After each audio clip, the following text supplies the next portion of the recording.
Em nome do Pai, do Filho e do Espírito Santo. Amém.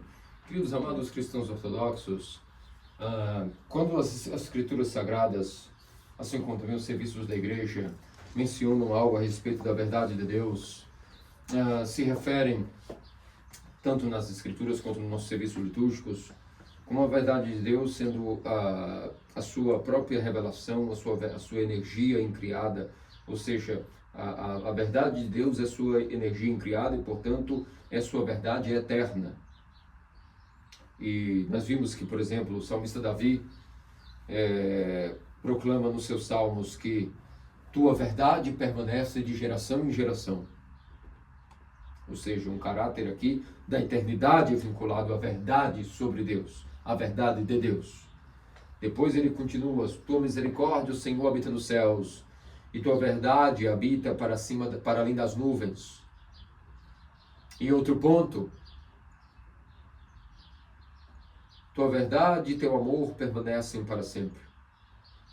Assim como várias e várias ocasiões, quando nós falamos sobre a verdade de Deus, tanto nas Sagradas Escrituras quanto nos ofícios litúrgicos, estaremos, na verdade, entendendo a verdade de Deus como algo eterno, como a expressão de sua energia incriada, por assim dizer. A verdade de Deus, meus amados cristãos ortodoxos, não é, portanto, ideias sobre Deus, conjecturas sobre Deus, algo que uma mente esperta e inteligente começa a divagar sobre Deus, a tentar racionalizar ou até mesmo contemplar o que seria Deus e tentar, portanto, articular a partir da razão e da linguagem verdades sobre Deus. Não é assim que funciona o caráter da verdade de Deus, que é eterna. Ao contrário, a verdade de Deus é a expressão de sua própria eternidade. Como todas suas energias são eternas, como o seu amor, a sua compaixão, a sua ternura, o seu poder, a sua glória, e uma só palavra, a sua graça, também a verdade de Deus já existia, existe e existirá para sempre, e muito antes já existia até mesmo de haver articulação de alguma mente criada, ou até articulação de linguagem humana. Significa que existiu um ponto na criação, onde a criação não existia, a verdade de Deus já existia, não sendo ela, portanto, limitada a um conjunto de ideias ou linguagem articulada. Mas a verdade de Deus é eterna. É uma energia que é inseparável da própria essência de Deus. E vemos que é por isso que nossos santos padres são extremamente rigorosos e rígidos a respeito de tudo que é dito como verdade de Deus. Por isso que quando nós dizemos assim, os dogmas da igreja, os mandamentos da igreja, isso não são apenas conjecturas que homens reunidos em concílios começaram a debater e começaram a definir eles mesmos. Ao contrário, os dogmas e os mandamentos são a própria revelação direta que Deus deu de si aos homens, sem intermediário algum, e essa verdade é eterna e é expressada no tempo e no espaço, certa vez, através de uma linguagem articulada. Não que a verdade de Deus esteja dependente ou necessariamente vinculada à linguagem. Claro que não. Nós não vimos que São Paulo, certa vez, até nos mencionou de que, não sei se no corpo ou fora do corpo, mas conheço um homem que há 14 anos, ao terceiro céu, estava ali e viu coisas que são impossíveis de serem explicadas por palavras. Significa que há uma certa parte da verdade que ela possui até um caráter inarticulável à linguagem, inacessível e ainda que seja racionalmente compreendido, não consegue ser expressado em linguagem articulada. Significa que há vários níveis de entendimento da verdade. Por exemplo, o mais básico nível que a verdade eterna, essa energia eterna de Deus se manifesta para nós, o nível mais básico são os dogmas e mandamentos da igreja, como eu me referia. É por isso que nossos padres sempre foram muito adiamantados em jamais permitirem que nada fosse tirado ou adicionado aos dogmas e aos mandamentos e à doutrina da igreja.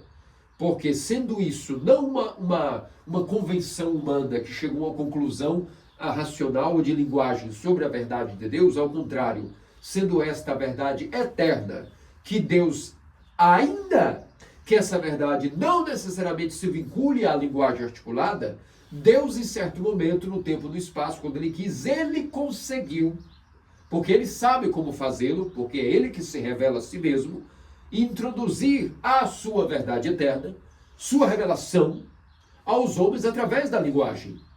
E isso nós temos em um resumo que chama-se os mandamentos e os dogmas, que são expressões dessa verdade eterna, e por isso que são sagrados.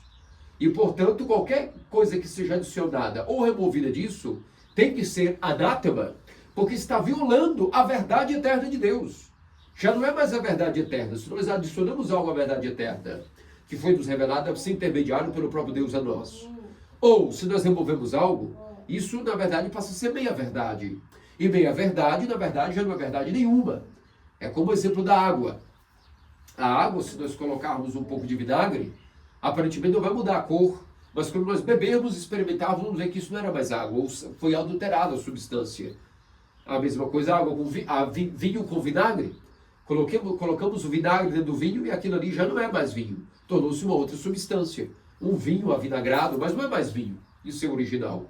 Assim é por isso que nossos santos padres sempre foram extremamente adiamantados em jamais permitirem e até virarem como feras combativas quando a verdade de Deus na terra, porque do céu é impossível de ser mutável, essa verdade em qualquer lugar ela é imutável, mas na terra alguns homens tentaram, por assim dizer, mudá-la, ainda que ela é imutável, tentaram pregar ambiguidades sobre essa verdade, adicionando coisas, removendo coisas, e nossos santos padres, toda vez que isso ocorreu, se levantaram e se levantam ainda hoje como feras. Mas esse nível da verdade eterna manifestada na linguagem articulada, resumida em dogmas e mandamentos, ainda é um nível mais básico de conhecimento da verdade. Existem outros níveis, como havia dado o exemplo de São Paulo e de vários santos, como nos explica Santo Isaac o Sírio, em detalhes sobre esse conhecimento, de que, na verdade, há parte da revelação da verdade eterna que, ainda que ela seja algo que nos iluminará a razão, isso só pode ser compreendido pelo coração, e nós não conseguimos, essa teoria com TH, não consegue ser explanada em palavras, porque é um conhecimento aí tão elevado que está fora de linguagens articuladas, ao tal ponto de São Paulo dizer que conheço um homem há 14 anos que não sei do corpo ou fora do corpo, que subiu ao terceiro céu viu coisas que são impossíveis de serem explicadas com palavras. Essas são as verdades inefáveis, noéticas, comunicadas diretamente ao coração, através do intelecto, mas que não conseguem ser expressadas na linguagem humana, ainda que se pode experienciá-las, sendo um ser humano. É por isso, meus amados cristãos ortodoxos, que o poder de pregar essa verdade, a palavra que prega essa verdade eterna, ela tem muito poder. Tem muito poder porque quando nós pregamos a verdade ortodoxa, está saindo das nossas cordas vocais, do nosso intelecto criado, nós que somos apenas uma erva que passa o fogo e queima, mesmo assim, estamos sendo veículos de transmissão da pregação desta palavra que é a verdade eterna. É por isso que a palavra tem poder. E se essa pregação adiciona algo ou remove algo, essa palavra também tem um poder prejudicial tremendo, porque adulterou a verdade, e quando a verdade é adulterada, ela passa a ser uma meia-verdade, e meia-verdade já não é verdade nenhuma. E é por isso que a palavra pregadora da verdade não é algo desassociado da eternidade. A palavra é um aspecto criado, mas que é um veículo para a revelação eterna de Deus em linguagem articulada e, por assim, tem poder. Tem energia eterna de Deus aí vinculada, ainda que nada disso é a essência de Deus, é inseparável de sua energia, está vinculada à pregação da palavra da verdade eterna de Deus, está vinculada com a sua energia eterna. E assim como as energias são expressão da própria essência de Deus. Portanto, a palavra pregadora tem poder e, portanto, tem peso na humanidade, na história da humanidade. Tanto para o bem, quando ela é pregada intacta e reta, como a fé ortodoxa, mas também poder de manipulação e destruição da fé e um impacto sobre as almas, porque então essa verdade agora, se está adulterada, adicionando-se algo, removendo-se algo, passa a não ser mais a verdade eterna. Então passa a ser uma pregação vazia, uma palavra vazia que está dando às pessoas um alimento de eternidade, não a palavra eterna, mas sim uma falsa doutrina que estará lhes aprisionando apenas em um conjunto de conhecimentos doutrinários que são escravizantes, o que nós resumimos com as chamadas ditas religiões, os sistemas filosóficos e religiosos, que aprisionam o homem dentro de um recinto ao qual ele não tem liberdade de ação para a conexão com a eternidade através da palavra eterna. Isso tudo tem impele coisas significativas na história da humanidade. Agora, existe outra maneira de revelar ao mundo essa verdade eterna, que é muito mais poderosa e muito mais forte que até a pregação da palavra. Que maneira é essa? Que pode ser até mais poderosa e impactante ao mundo do que a pregação da palavra da verdade eterna, da revelação divina de Deus. É o estilo de vida, o modo de vida, os hábitos, por assim dizer, compatíveis com essa verdade eterna. Ou seja, viver, respirar, pensar segundo os mandamentos, segundo os dogmas da igreja, segundo sua doutrina, incorporar em si o estilo de vida cristão ortodoxo, sem pôr nem tirar nada. Isso é muito mais forte e impactante do que a própria palavra pregada.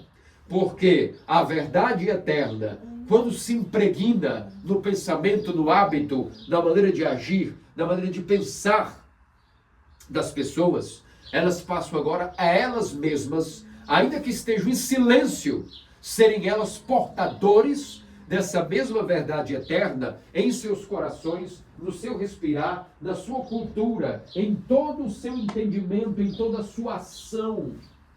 E, portanto, o modo de vida ortodoxo, quando tem ação segundo a verdade que está sendo vivida no coração, na alma e na mente, ainda que esta pessoa esteja silenciosa, ela tem um poder de impacto mais violento que a própria pregação da palavra. De tal maneira que silenciosamente se impactará uma região, um local ou alguém. E é isso que nós vimos na vida de São Espiridão, bispo de Trímifos, em Chipre, no qual hoje comemoramos esta eterna memória anual. No dia que o Ocidente, ou aqueles que, mesmo no Oriente, aderiram ao calendário gregoriano, que é um calendário reformado, desassociado à tradição apostólica, à tradição dos concílios ecumênicos que nos deixaram o calendário juliano como um calendário que devíamos seguir, não só no Pascalion, mas também no Minéa, no Menaion, ou seja, o livro das festas fixas e móveis. Todos deveriam cumprir esse calendário juliano até a volta de Cristo. E quando isso foi instaurado pelo Papa Gregório XIII para o Ocidente, foi uma tragédia para o Ocidente. A ortodoxia anatematizou isso logo um ano depois, mas uma tragédia ocorreu em 1924, que infelizmente maçons infiltrados na igreja grega fizeram com que houvesse essa mudança de calendário também por parte da igreja grega. Isso se impregnou por algumas outras igrejas locais históricas, o que levou a um cisma dentro da igreja ortodoxa. Alguns foram aderir a esse calendário, outros comemoraram. Houve uma quebra de unidade, de tal maneira que, imagine, em 1925, já haviam cristãos ortodoxos celebrando o Natal no dia 7 e outro no dia 25 de dezembro. Um 7 de janeiro, outro 25 de dezembro, um cisma. A unidade dos cristãos foi dividida. Por isso esse calendário foi anatematizado. E por isso hoje estamos a 12 de dezembro pelo calendário juliano e não 25, como já na data civil. E é por isso que nos importa aqui a comemoração Espiridão, e é desse tema que nós estamos falando hoje, e não do Natal. Natal é daqui a 13 dias. São Espiridão, bispo de Trímifos, incorporou justamente toda a verdade eterna em si. E a prova disso é que nós vimos que quando este simples pastor, de simples ovelhas, de simples rebanho, irracional, foi convocado pela igreja para ser um bispo, para pastorear agora ovelhas racionais. E no momento oportuno, foi convocado também para defender a verdade eterna de Deus. E no momento qual o concílio começou a ver que filósofos, todo tipo de sofistas, filósofos, dialéticos estavam reunidos e tecendo toda uma antiteologia que nada tinha a ver com a verdade eterna revelada de Deus aos homens, deflagrando e rasgando a túnica sem costura da natureza humano-divina do Theotropos, o nosso Cristo Salvador, Deus e homem uma vez. Vários filósofos com as suas maneiras extremamente sedutoras, inebriantes e eloquentes, com a eloquência de tal poder que o mundo inteiro estava sendo confundido pela heresia de Ari. Entre os bispos convocados estava Espiridão de Trinitos. E o que aconteceu foi que, diante daquela eloquência dos filósofos, chegou o momento que esse simples pastor de simples ovelhas resolveu então tratar de pedir também a sua palavra, pedir o seu momento de atuação. E foi dito a ele o seguinte, já idoso, bastante velhinho, sem aparentemente a formação e estudos acadêmicos da época, e foi dito então de que ele deveria, portanto, quietar diante daquela eloquência daqueles filósofos, porque foi dito a ele, querido padre, entendemos a sua boa vontade, mas a eloquência desses filósofos não é momento para ti se expor diante deles, porque eles são extremamente, como posso dizer, são extremamente poderosos em palavra, em dialética, e, portanto, causará um grande impacto na sua reputação, caso você acabe por ser tentado por essas palavras de eloquência. Então, o que ele disse é o seguinte, não. Eu também tenho direito, como bispo, direito de voto, direito de falar. E ele, então, sem palavras eloquentes, sem nenhum tipo de exagero das palavras, trouxe com ele um tijolo e deu a seguinte explicação.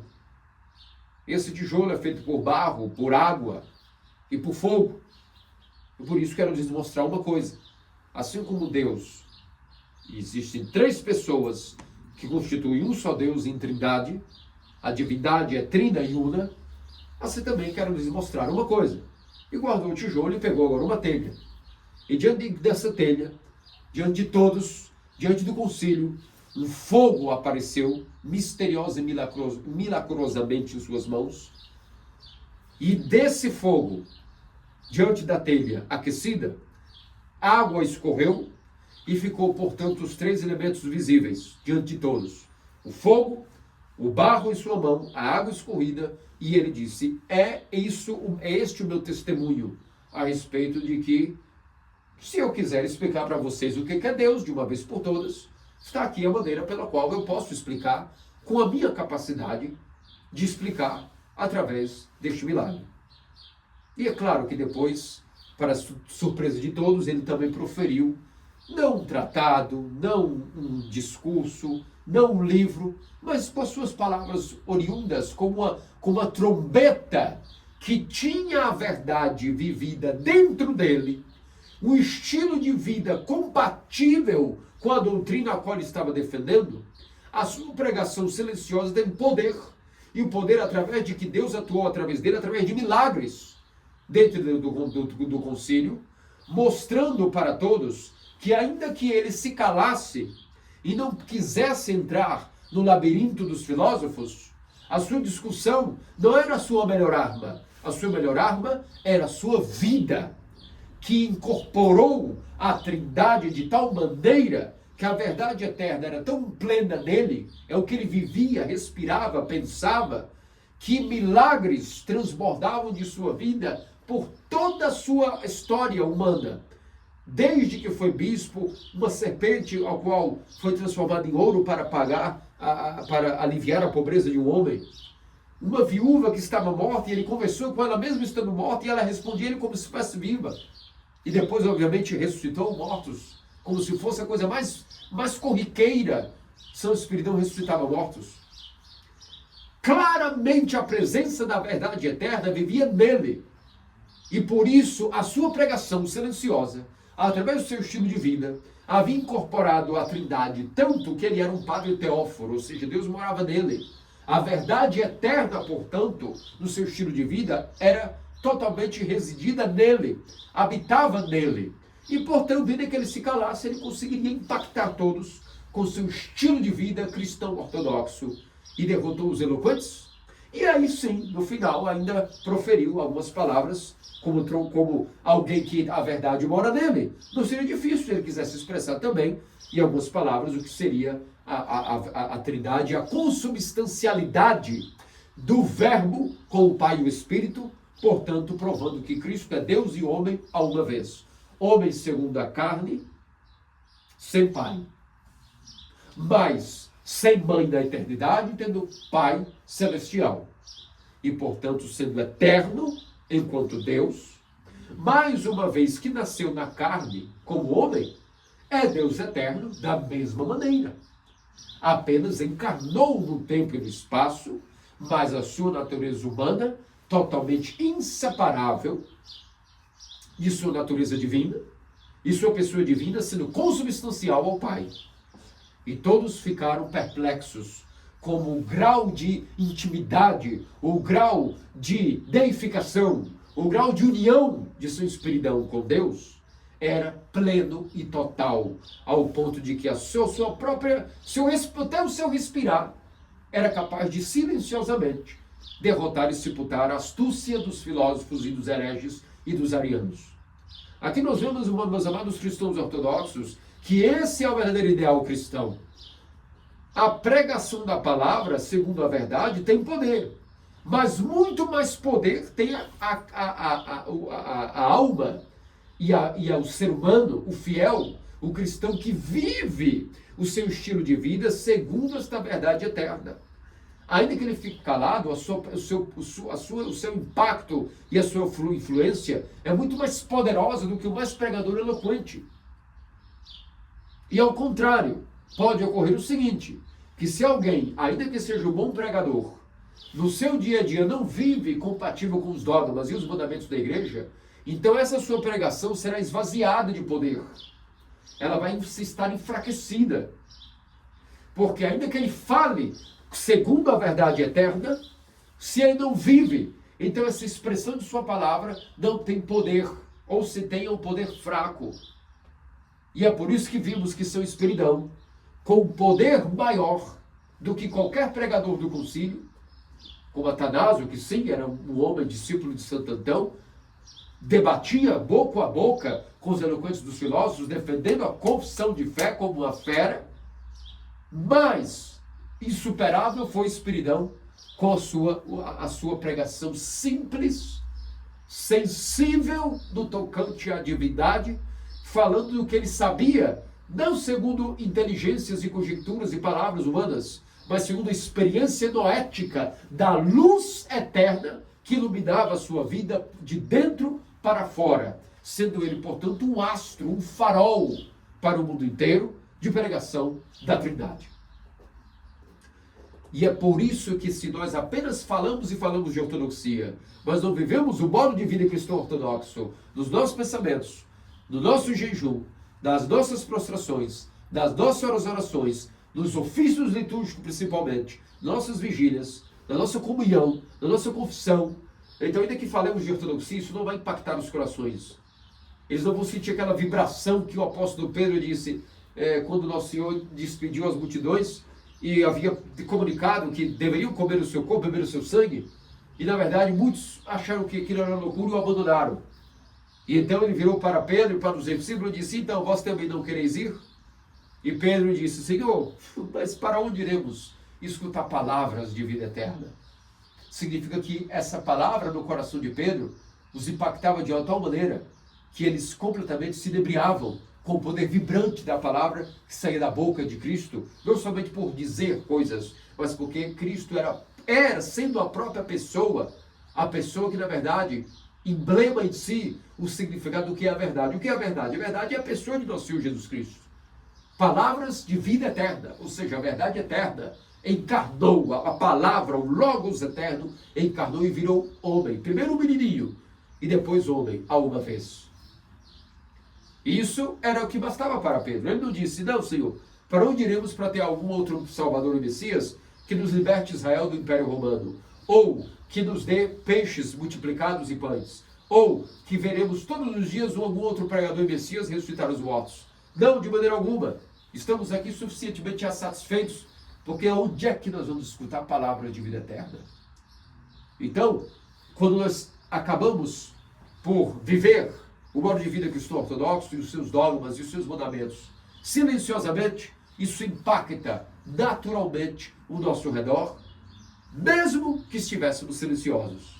E isso nós vimos plenamente na vida do segundo santo que hoje comemoramos, São Germano do Alasca, o apóstolo vingador vindo de Valaam, que se estabeleceu na ilha Kodiak e Alasca.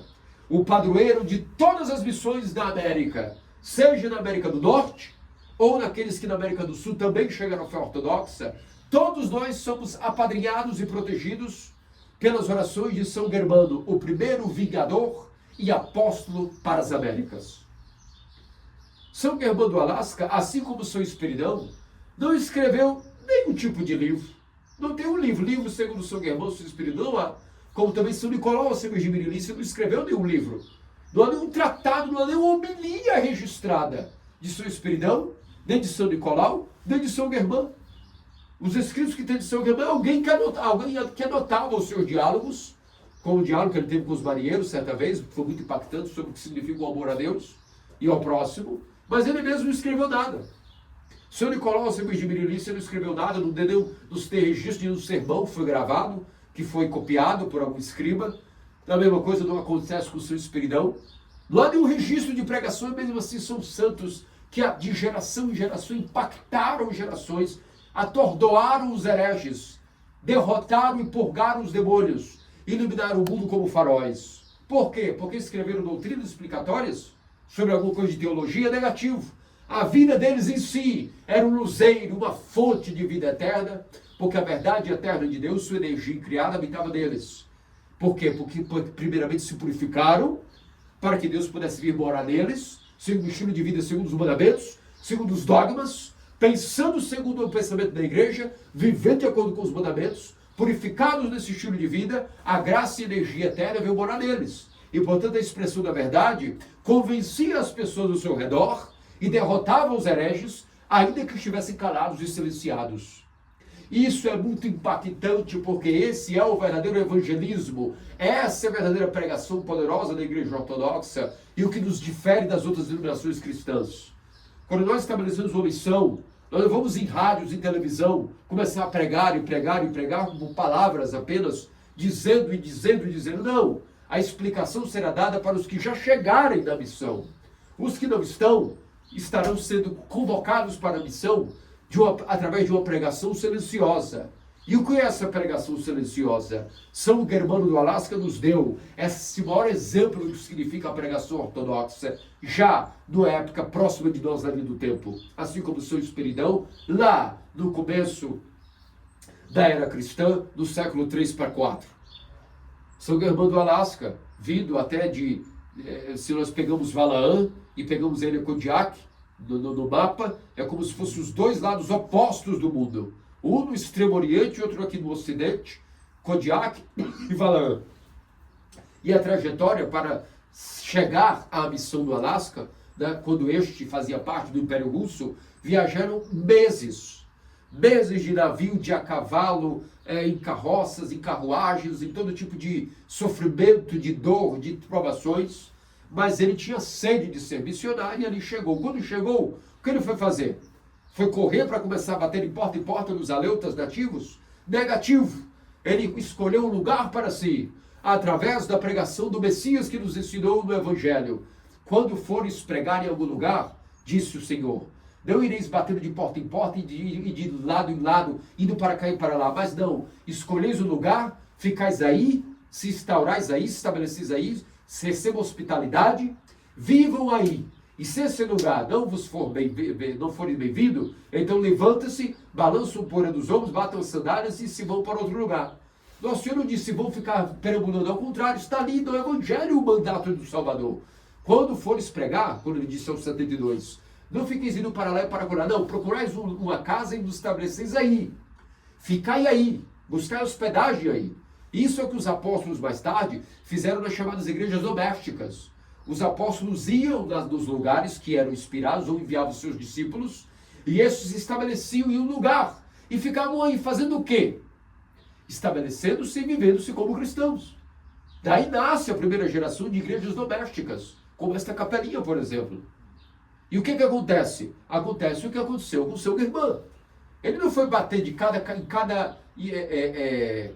para cada esquimó, para cada casinha dos aleutas, de toca em toca, não foi bater ali e dizer, veio que eu tenho o denunciar. Negativo.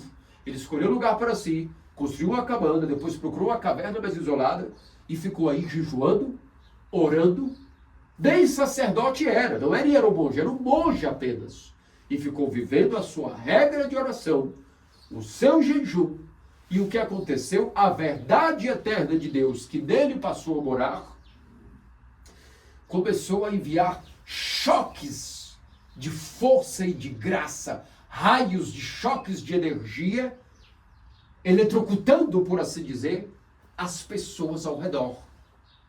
Igual quando nós que somos pastores do futuro, que nós tangemos as ovelhas, os animais através de choque elétrico, e queremos que onde elas estão, no lugar correto, no tempo correto, pelo momento correto, o que nós utilizamos? Um choque. Então elas recebem um choque e vão indo, tanger, ficam naquele perímetro. Assim a graça de Deus vai atuando ao redor daquele que vive segundo o dogma e o estilo de vida ortodoxo e seus mandamentos. A verdade eterna de Deus passa a se incorporar nele, assimilar-se nele. Um fluxo de energia e luz insufla essa alma.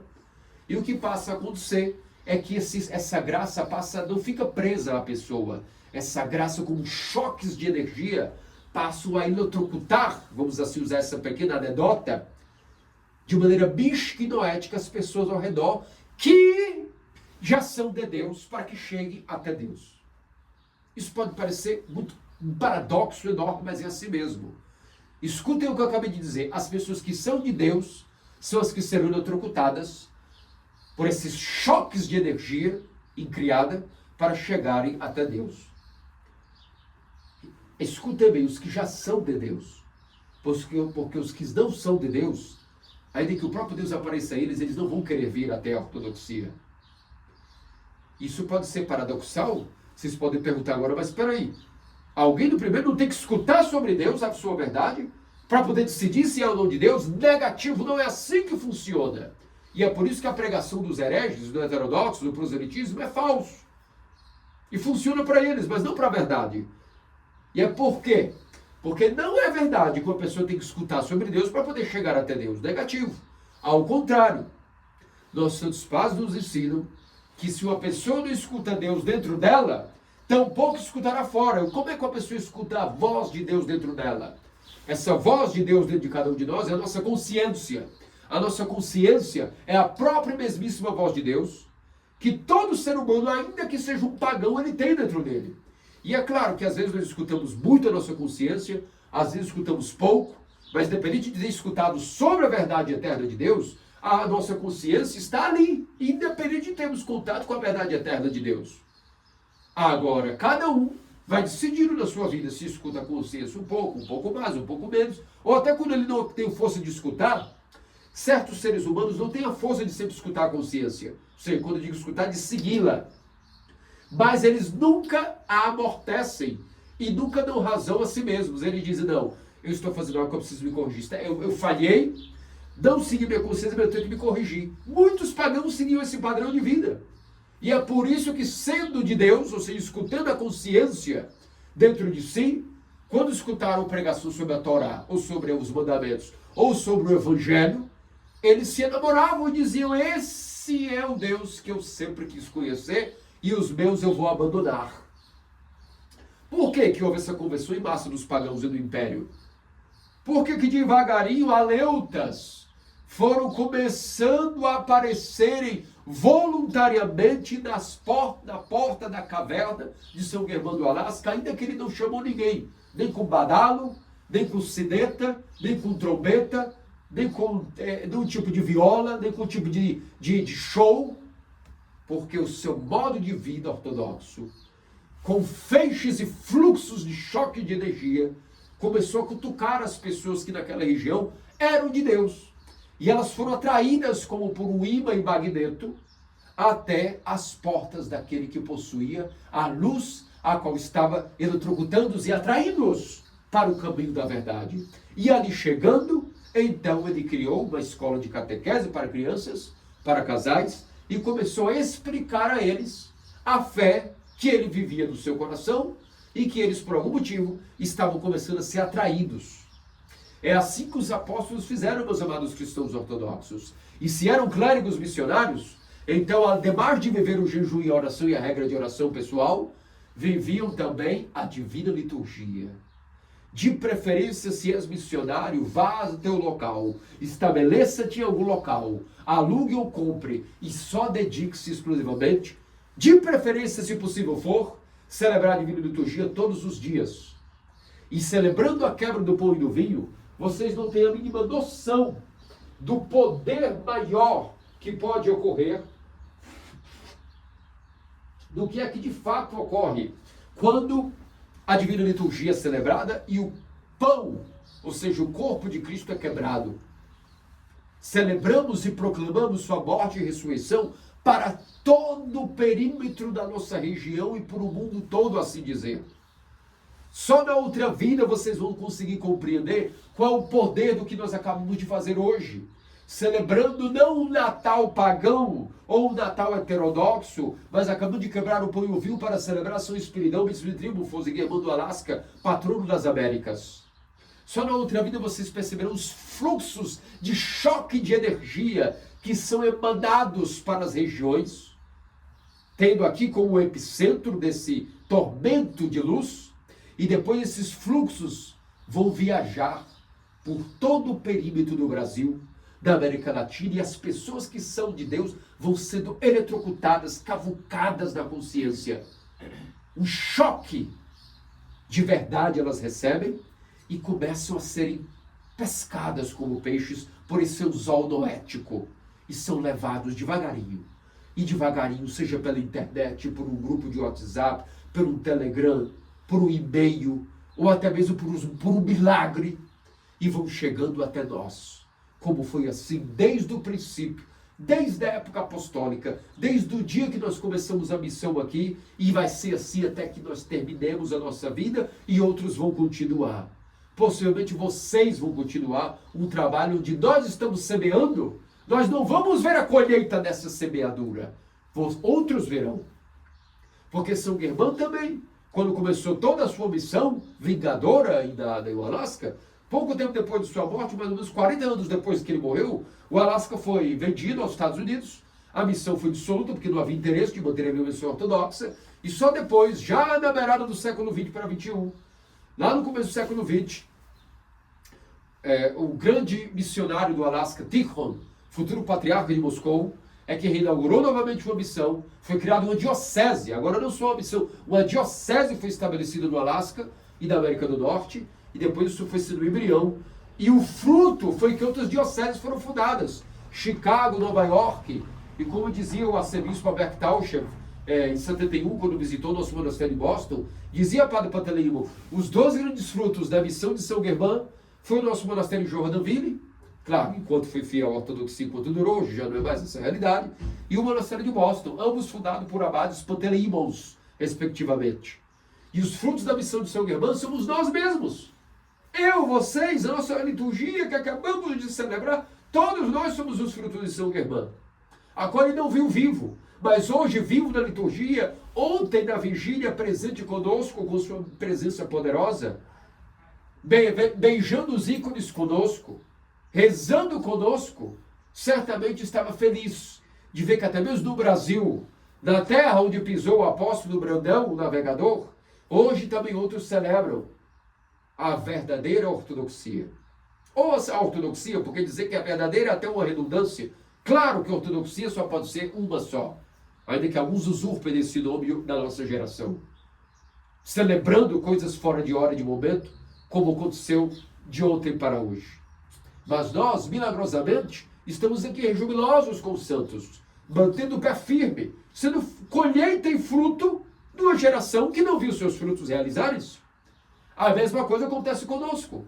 Toda vez que um fruto é gerado, porque nós somos frutos de os que semearam e que não colheram, e nós fomos colhidos por outros. Cada fruto dentro dele vem o quê? O que tem dentro de cada fruto? Uma semente. Significa que dentro do nosso trabalho missionário, há uma semente que nós vamos deixar aqui plantada também. E não interessa, não é número de pessoas que faz o sucesso da missão. Eu não estou preocupado, bolufas, se alguém chega ou não chega. Eu só preciso fazer o meu papel, que já é muito difícil, manter a fé ortodoxa, enquanto eu for vivo na minha família, número 1, da liturgia para quem quiser vir. Isso já é quase impossível.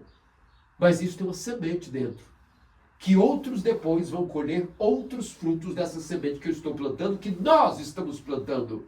Que os nossos amados bispos fazem tudo, movem céu e terra e montanhas para que nós funcionemos. Monges, monjas em todo lugar. E miraculosamente, na época da apostasia, onde está o poder do inferno e das heresias? Não estamos continuando mantendo o fluxo da verdade? A energia incriada não continua fluindo em nossos corações? E onde quer que possamos estar? E onde quer que esteja hoje se celebrando São Espiridão e São Germán, com afinco dentro da verdade criada de Deus? Então essa é a prova de que a verdade de Deus tem muito mais poder silenciosamente através do nosso modo de vida, da divina liturgia, dos fluxos de feixe de choques de energia criada que são emanados, e quem já é de Deus vai reconhecer isso e vai chegar. Quem não é de Deus, ainda que o próprio Deus apareça, como apareceu a Herodes, como apareceu a Pôncio Pilatos, a Barrabás, ao povo judeu, e o que eles fizeram? Crucificaram-no, ainda que o viram a vivo e a cores. Mas os que em sua geração eram de Deus o viram. E depois, continuadamente, seus apóstolos levaram essa verdade ao mundo inteiro.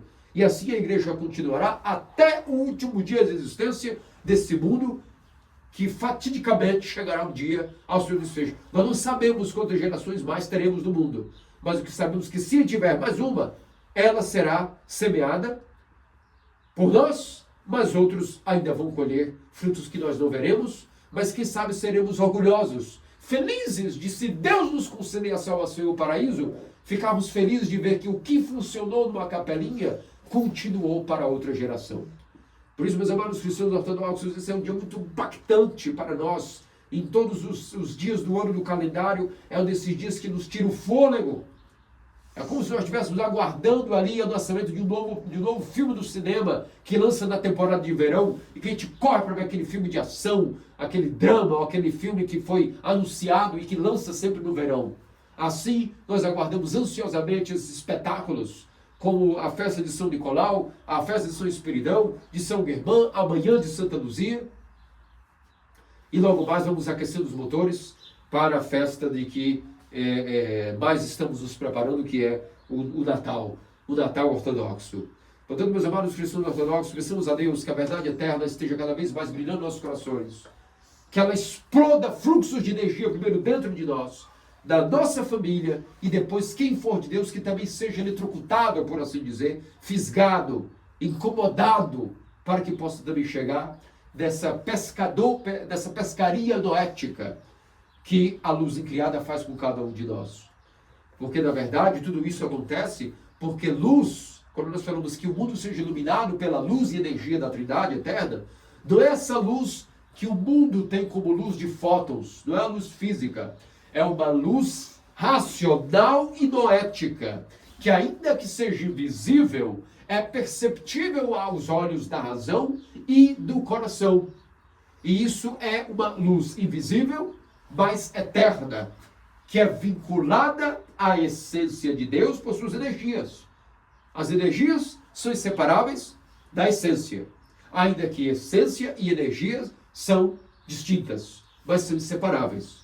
Mas as energias que emanam como da essência estão sempre permeando a igreja e participando disso, que é uma grande graça e mistério inefável.